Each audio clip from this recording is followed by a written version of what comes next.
Okay, welcome to Keep It Real, a show about what's happening in music today, where we're talking to bands from all around the world, courtesy of JMR Studios here in beautiful Sunset Park, Brooklyn. I'm Ryan. I play in a band called No Love Songs. We're an original grunge band here in New York City. I'm also the founder of Friends and Aliens Records, where we do live rock records with no click tracks. And I'm really excited because today I'm talking to one of the bands who has recorded with Friends and Aliens. They're coming to us from Albany, New York. Welcome, Flatwounds. Wow. Hello. Medical doctors say you're liable to go psychotic.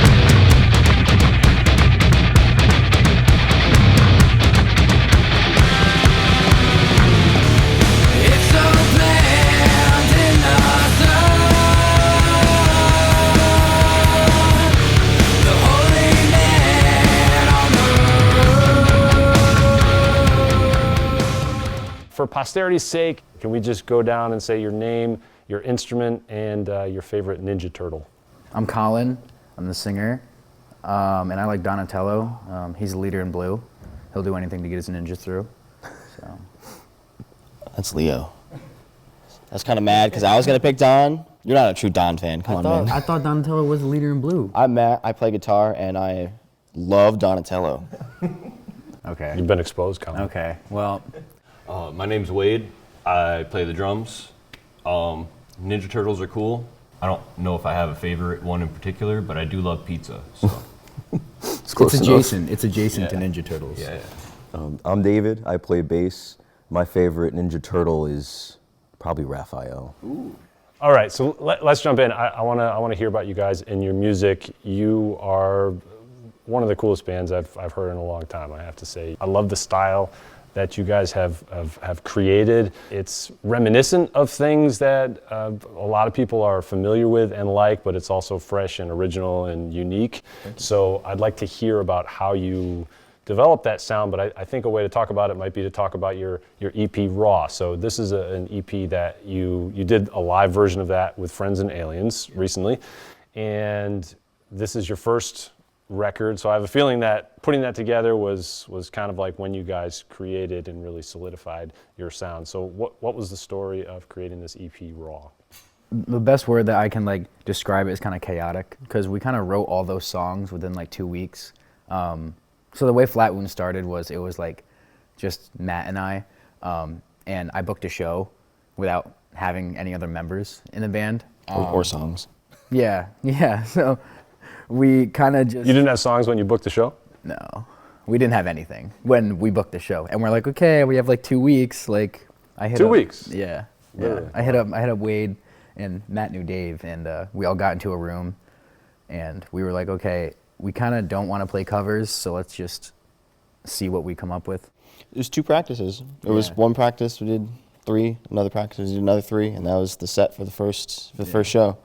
That's incredible. And you performed the whole thing at that first show? Yeah. Where was it? It was at this place called the Fuse Box in Albany. Legendary spot.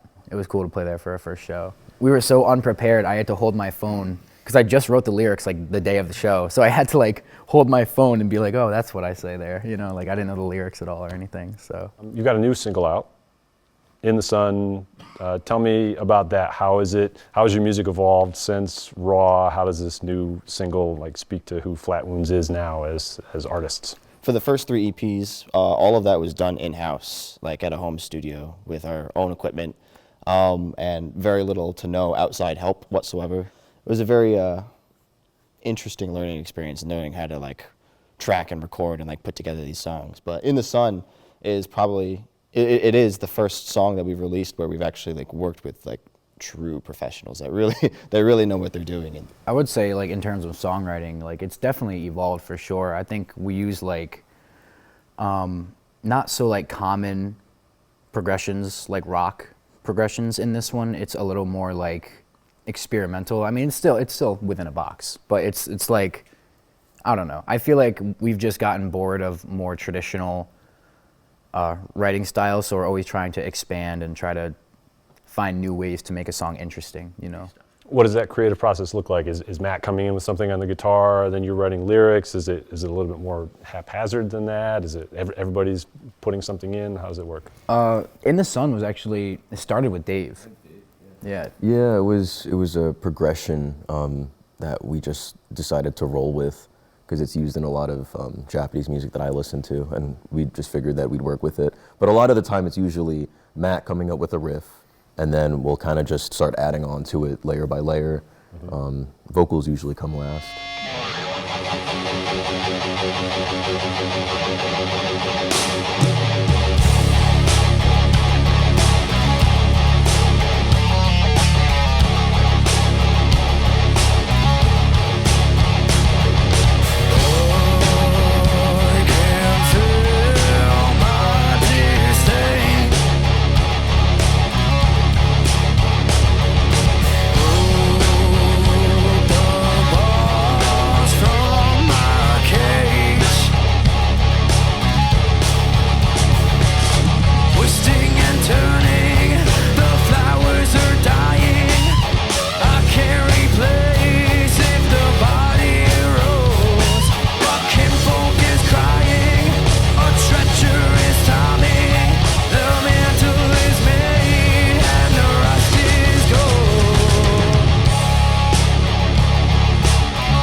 How do you guys describe your genre? You mentioned being like it's in a box. So how do you tell people like what kind of music does Flatwounds play? We play rock and roll. Yeah, That's what we play. Energetic, heavy music. People have called it every kind of subgenre of rock or metal that I can think of. Obviously, we're not like extreme death metal or anything like that. There's elements of punk rock, elements of just like classic metal, like new metal, or just heavy, energetic rock and roll. Is it true? I've heard that some Albany venues have signs that say no bands lighter than Flatwounds. That is true. Yeah. Some say that, yeah. Yeah, that was a rule at one venue for like a hardcore night, and it's like we were like the threshold for what's considered heavy, like anything beyond us, you know. We do have some softer, more melodic, I guess, songs in our catalog. So, but we also have like I said, heavy, energetic ones. So people are willing to let the more melodic, soft stuff slide as long as we follow it up with something. Honestly, I think what's important to us is capturing an attitude, an energy that is like true to us, and that kind of is all pervasive through every single song, no matter if it's hard, no matter if it's soft or melodic or whatever. It's all got a similar sound and attitude to it. Can we talk about Albany a little bit? Because I know you guys are coming from Albany. You're part of that scene. Is it safe to say you're part of the hardcore scene in Albany? I would say we're definitely adjacent to it. That's where we fit in the most, I would say. And just the scene in Albany is great. Like the hardcore scene, you know, they've helped us out a lot. There's just like such a great like support system there, you know, for new artists and stuff like that. And I think it's kind of to our advantage that we're not a traditional hardcore band, you know what I'm saying? Like I wouldn't even classify us as hardcore, but it's cool that they still let us hop on their shows, you know, and kind of mix things up a little bit. Are there all ages shows up there? Are they all 21 plus, or is it a mix? A lot of them are all ages, to be honest with you. That's good. Yeah, even at bars and stuff, they'll mark hands, you know, it's not like a... You guys are playing gigs. You guys are recording music. You're on Spotify. You're in lots of different aspects of the music industry. Do you have a hot take on the music industry right now in 2025? It sucks. It sucks. I didn't even know how to navigate it, but I kind of figured out as we've gotten, you know, a minor form of success that you kind of have to do it all yourself, you know? Like, there's not going to be a helping hand. You know, it's like, oh, we'll just have a manager do that. No, it's all you. You make the merch. You know, you buy the van. You sleep in the van. Like you book the shows. It's everything. You know, you do it all yourself. What's been like the most successful thing you guys have done as a band trying to make it in this music business? We played with a lot of larger bands. That's always like, we played with I Hate God, which is like you know, I've listened to them since I was like 14, like an edgy 14-year-old, you know, so that was super cool to share the stage with them. Hitting milestones in streaming and stuff like that, like recently we hit like 10K monthly listeners. That was huge. Yeah, I've been wanting to hit that for a while. I think last night was a really good accomplishment for us too, because it was at No Fun in Troy, and we almost packed the whole place, and it was all of bands that we chose, and we like curated the bill, and like we set up the date with, you know, the booker at the venue, like we did all this ourselves, and like to be able to put on a successful night in our own scene like that is just like I said, humbling. It's really cool to be able to do that within our own community. Yeah. Like, it wasn't too hard to put the bill together because we were like, okay, it's kind of just like a hometown party, you know, like let's get our friends Torpedo Lane, let's get our friends Senior Living, two other Albany bands that are awesome, and let's just go have fun at a venue that's ironically called No Fun. Yeah. But oh, and people knowing the words to our songs too. Yeah. Coming up, grabbing the mic and stuff like that. I was going to mention that. That's one of the coolest parts to me is, you know, we'll go to another city anywhere. As long as, like, if it's not in Albany and I hear people singing our songs back to us, that's amazing. That's mind-blowing to me. How did you guys go from the beginning with not even any songs to now putting on this packed house show at No Fun in Troy? It's just about being in the scene. You can't expect to get something from the scene if you don't put in.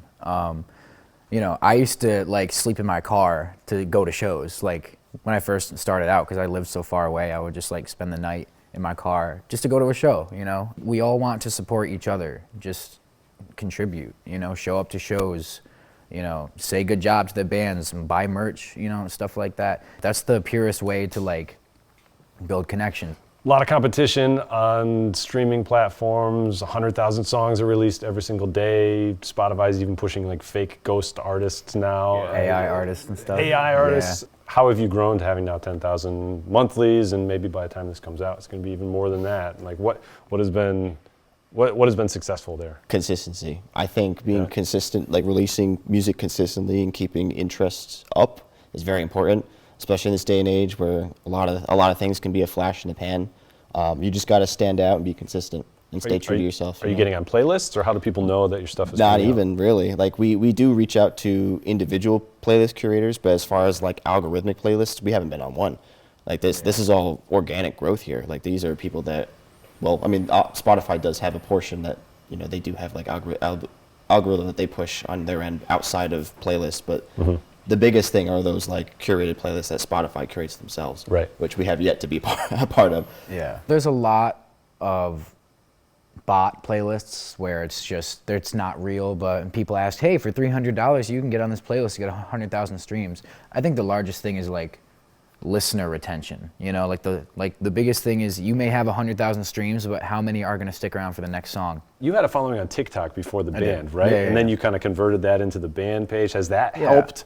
Like, because I know a lot of bands that have actually kind of blown up on TikTok, and then their Spotify gets big as a result of that. Social media to Spotify, has that been a pipeline for you? I think the whole short form content, again, it doesn't translate to like listener retention. I do most of the marketing. Audience. Yeah. I do most of the marketing for the band, and I found like TikTok, short form content, Reels, it's fake success. The numbers look good on social media. I'm not gonna bash anybody that takes that route, but we've just found more success going through like legitimate pages that truly support our music, that have a like-minded fan base that would cross over well.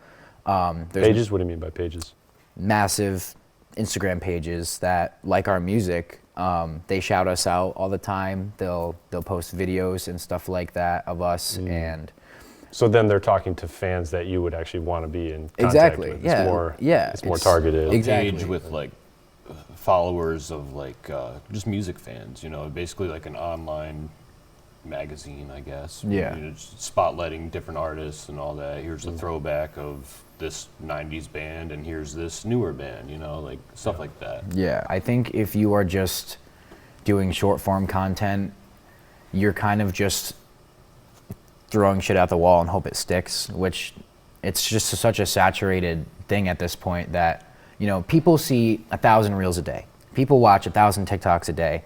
They don't remember any of them, you know? If you see like a video from a page that you already follow and it's about music, you know, it's a little more targeted. It helps you a lot more. Like people are actually going to engage with that. I feel like as far as the content and social media goes, it's gone so far into that world of, like Colin said, you'll see 50, you know, clips of some band doing a skit or something on Instagram, and it's like, all right, that's cool. No, you know, like he said, I'm not bashing anybody, but like, what's your actual music sound like? We found more success, I guess, in just like posting the flyer or whatever with like a cool picture or clip from an actual live show.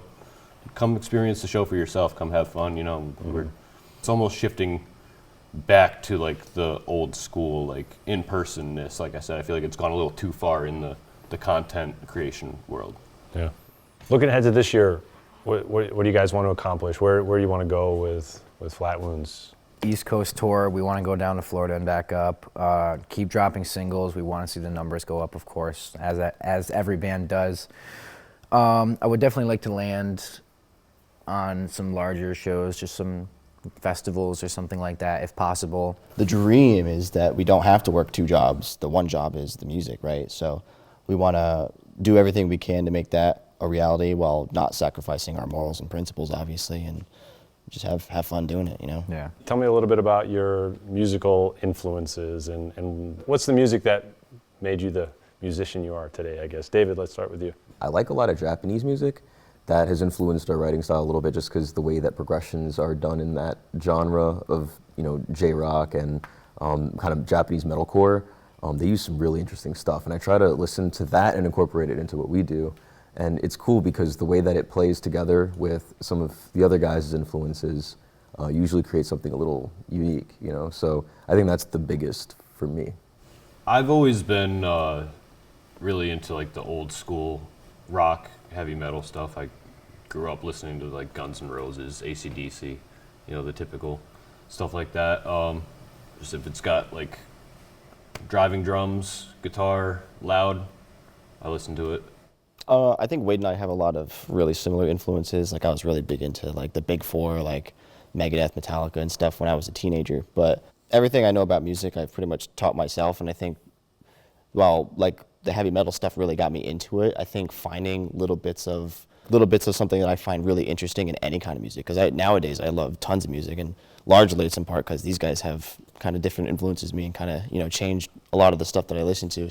You're all self-taught with your guitar playing? Did you take lessons? Because you got some good technique. Thank you. No, I actually started on a piano. I remember I was like 7 or 8, and I had like 5 older brothers, and they would all play like Nintendo games and stuff. And Nintendo has fantastic soundtracks, and I'm like, oh, Sure. That's cool. Music's awesome. And I had a piano in the back room, and I'd just press the buttons, and I like, you know, I'm like, oh, that's that note, right? And like I'd figure out like, oh, that's like, this is how you play this song from that game, like just by pressing notes and stuff. So I gotta say, I don't think my technique per se is very good. I think my understanding of music is what makes it actually sound okay. Oh, I disagree. It's got those squeals and those palm mutes. Anyway, good stuff. So Nintendo music and classic rock, and how about you, Colin? I grew up on like Alice in Chains, like that's a heavy influence for me.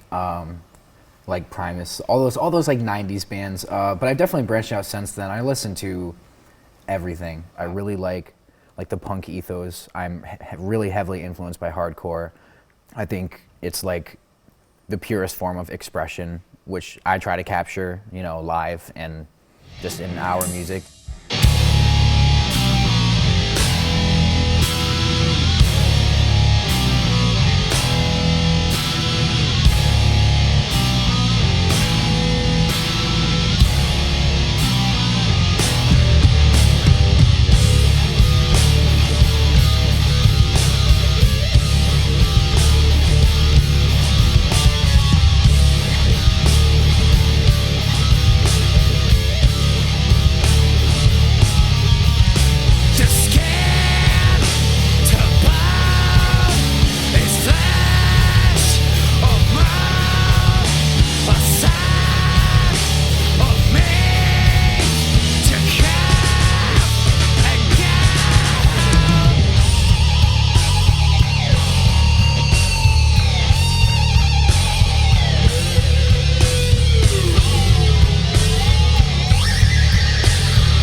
Well, since you brought it up, you said you want your music to stand for something. So what does Flatwounds stand for?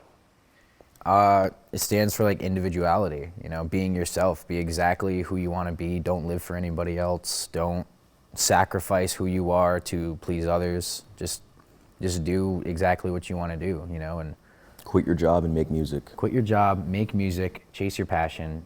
That's what life's about, you know. Just put cool stuff out in the world. Yeah. The world needs more cool stuff. Remind yourself that you can do cool things. You have free will. You can walk out of your job with no consequences. I've done it before. Just do it. You have free will. Just do something. I'm begging you. I'm looking at the camera. I'm begging you to do exactly what you want to do. Do not let anyone else influence your dream. Just do it. It's worth it. I'm telling you. Well, that's a great note to end on, guys. So where can people find Flatwounds and learn more about you guys? Instagram is FlatwoundsNY, all one word. You can find us on Spotify, just Flatwounds, Apple Music, Flatwounds, YouTube, Flatwounds. It's all Flatwounds. Just search us up. You got a website too, right? We do have a website. Flatwounds.com. www.flatwounds.com. You can also find us if you are accidentally searching for flatwound strings. Yes, you will find us. Yeah. You'll find us at a show too. You know, mostly Yeah. East Coast for now, but we're branching out. Yeah. What's the best way if people want to buy some merch, they want to buy a T-shirt or a CD or something else? Well, how can they do that? You go to our website, www.flatwounds.com, and yeah, shirts, hats soon, sweatshirts, CDs, cassettes, stuff All like homemade. that. All homemade. All homemade. Yeah. As All. DIY as it can be. Yeah. As it should be. Yeah. Well, for sure. we don't make the shirts, I guess. I don't know how to make a shirt. We're gonna make the shirts. All right. Well, I think that's a great place to wrap it up. So, thank you so much for sharing your insights and your journey, and I wish you guys all the best. Thank you, Flatwounds. Thank you. Thanks, Ryan. Thank you. Appreciate it. Appreciate it.